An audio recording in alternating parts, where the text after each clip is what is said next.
बिस्मिल्लाहिर्रहमानिर्रहीम, अस्सलाम वालेकुम। दोस्तों, आज हम बात करेंगे गर्ल्स लाइफ आफ्टर डिवोर्स।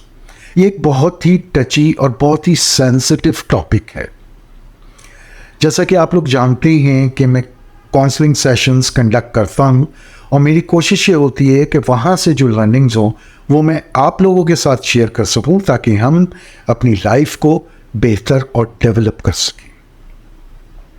बहुत सारी ऐसी खूबसूरत घरेलू सुग्गल लड़कियां हैं जो अपनी लाइफ में जिन्होंने बहुत स्ट्रगल की, अपने घर को संभालने की कोशिश की, लेकिन बेचारियों को एट द एंड डाइवोर्स का सामना करना पड़ा।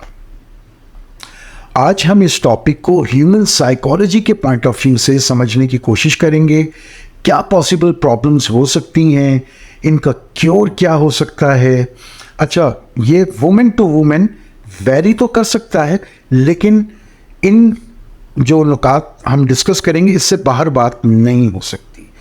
मैं ड्यू टू सम रीजंस बाज़ चीज़ों को खुल के डिफाइन नहीं कर पाऊंगा, तो आप लोगों को अपने दिमाग की गिराहें खोलने की ज़रूरत है और आउट ऑफ द बॉक्स चीज़ों को समझने की ज़रूरत है, जिन चीज़ों को आज हम अपनी इस वीडियो में जानेंगे। चलिए शुरू करते हैं और जानते हैं कि क्या पॉसिबल प्रॉब्लम्स लड़की फेस कर सकती है आफ्टर डिवोर्स। सबसे पहला पॉइंट, इमोशनली ब्रोकन हो जाती है।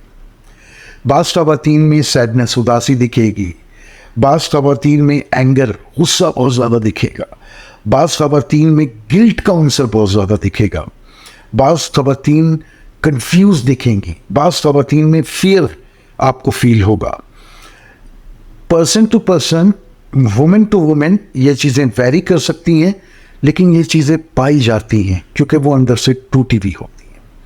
हमारा दूसरा पॉइंट है सोशल चैलेंजेस। हमारे यहाँ का अलमिया है, अगर किसी के साथ कोई प्रॉब्लम, कोई इशू हो जाए तो बजाय उसे सॉल्व करने के हम उस पर गॉसिप स्टार्ट कर देते हैं। डायरेक्टली इनडायरेक्टली टीजिंग करेंगे, हम उसे सुनाते हैं, उसको बहलाने के बजाय, उसको समझाने के बजाय हम इनडायरेक्टली तरीके हरबे इस्तेमाल करते हैं और उसको सुनाते हैं। इसी तरीके से स्टिग्मा, मतलब एक कलंक बना देते हैं कि धब्बा हो गया भाई ये तो माशरे पे। ऐसा नहीं है, गलती लड़के की होती है, बाज़ औक़ात लड़की की भी होती है, लेकिन मेजॉरिटी केसेस में जो मैंने देखा है कि मैं बहैसियत मर्द बता रहा हूँ कि मैं अगर कोई चीज़ कर लूँ तो मैं उसको बड़ा लाइट लूँगा, लेकिन अगर वही चीज़ मेरी माँ, मेरी बीवी, मेरी बेटी करेगी तो वो मेरी इज्जत का मामला हो जाएगा। ऐसा नहीं होना चाहिए। हमें चीज़ों को समझ के पढ़े लिखे अंदाज से चीज़ों को सॉल्व करने की ज़रूरत है। तीसरा जो हमारा पॉइंट है वो है difficulty in rebuilding relationship, and really it is very difficult to navigate a new relation and bonding.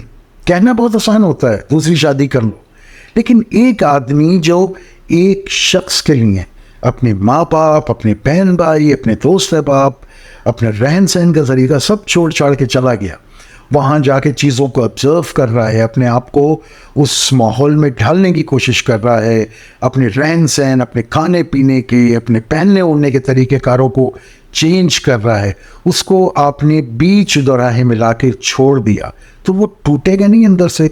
उसके लिए क्या आसान होगा किसी दूसरे पर ट्रस्ट कर लेना? बहुत मुश्किल काम है।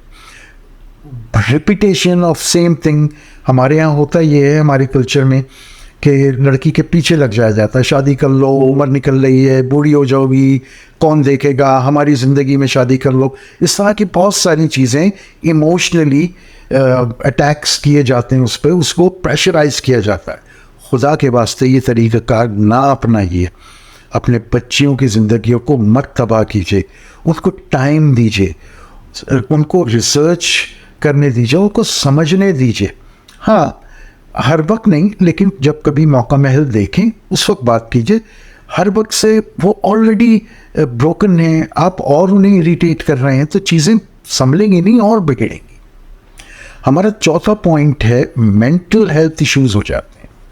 अमूमन ऐसी लड़कियों को डिप्रेशन, एंजाइटी, सर्वाइकल और बहुत सारे डाइजेस्टिव प्रॉब्लम्स आ जाती हैं, इंसोमिया हो जाता है। एक नहीं, पर्सन टू पर्सन वेरी करता है, क्योंकि मुसलसल आप ना कहें कि मैं नहीं सोच रहा, मैं नहीं सोच रही, लेकिन कॉन्शियस में नहीं, सबकॉन्शियस में वो चीज़ें, वो यादें, वो बातें, वो ज़िल्लत, वो तकलीफ़ें सारी चल रही होती हैं, जिसके डेफिनेटली हमारे फिज़िकल बॉडी ऑर्गन्स पे इम्पैक्ट आ रहे होते हैं।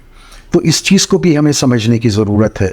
इनको सपोर्ट चाहिए, मॉरल सपोर्ट चाहिए, ताकि ये अपने आप को डेवलप कर सकें।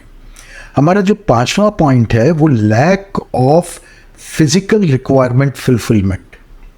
देखिए, अल्लाह ताला ने जब इंसान को बनाया, उसके साथ भूख को जोड़ा, नींद को जोड़ा, प्यास को जोड़ा, बहुत सारी चीज़ें जुड़ी हैं हमारे साथ। हमें भूख भी लगती है, हमें वॉशरूम की भी हाजत होती है, हमें प्यास भी लग रही है, बहुत सारी चीज़ें हैं। इसी तरह से हर इंसान की अपनी एक फ़िज़िकल रिक्वायरमेंट्स भी हैं, जिसकी फुलफिलमेंट के लिए अल्लाह ताला ने कपल्स को बनाया। अब एक चीज़ प्रॉपर तरीके से, नेचुरल तरीके से फुलफिल नहीं हो रही, तो डेफिनेटली उसके ड्रॉबैक्स आएंगे, उसके कुछ ना कुछ ऐसे इम्पैक्ट्स आएंगे जो आपके बॉडी पर नुमायाँ होने लगेंगे। आप अगर नोटिस कीजिए, जो मैरिड वुमेन्स हैं और हैप्पी मैरिड वुमेन्स, वो बहुत यंगर दिखेंगी आपको, वो उनका अंदाज ही डिफरेंट होगा, because they are happy, they are mentally happy, they are physically happy. तो ये सब चीज़ें आपके बॉडी पर इम्पैक्ट कर रही होती हैं। और जो सिंगल लड़कियां होती हैं या डिवोर्स होती हैं, उनको आप अगर नोटिस करेंगे तो उनके अंदर बुढ़ापे के जो असरात हैं वो बहुत जल्दी नुमायाँ होने लगते हैं। और शायद यही वजह है कि पेरेंट्स चाह रहे होते हैं कि जितनी जल्दी हो सके लड़की अपने घर की हो जाए। चलिए अब बात करते हैं क्योर की।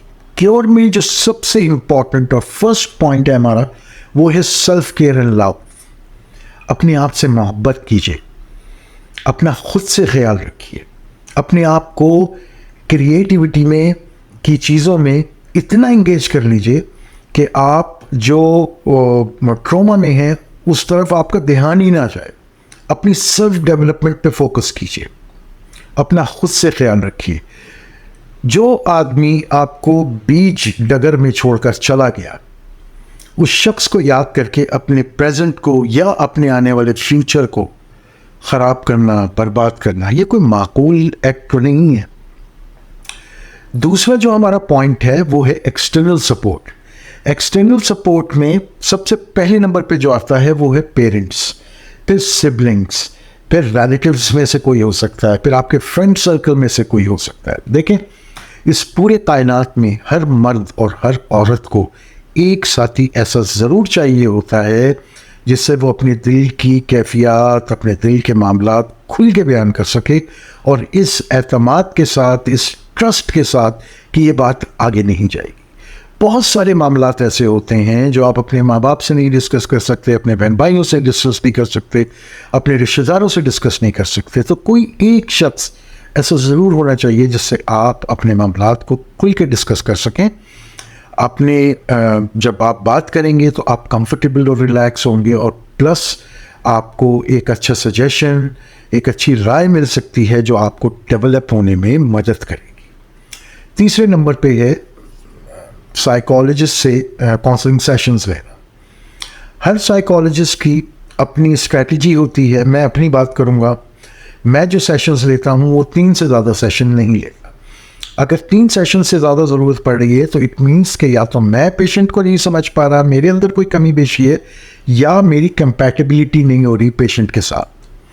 काउंसलिंग सेशन से फ़ायदा ये होता है कि पेशेंट अपने मामलात खुल कर डिफ़ाइन कर रहा होता है और मैं नोट्स ले रहा होता हूँ, और उसको जब हम इवेल्युएट करते हैं तो मुझे सहूलत हो जाती है कि हाँ भाई, इस पर्टिकुलर डायमेंशन पे प्रॉब्लम है और इस पे हमें वर्कआउट करने की ज़रूरत है, और ये सजेशन हम पेशेंट को दे देते हैं।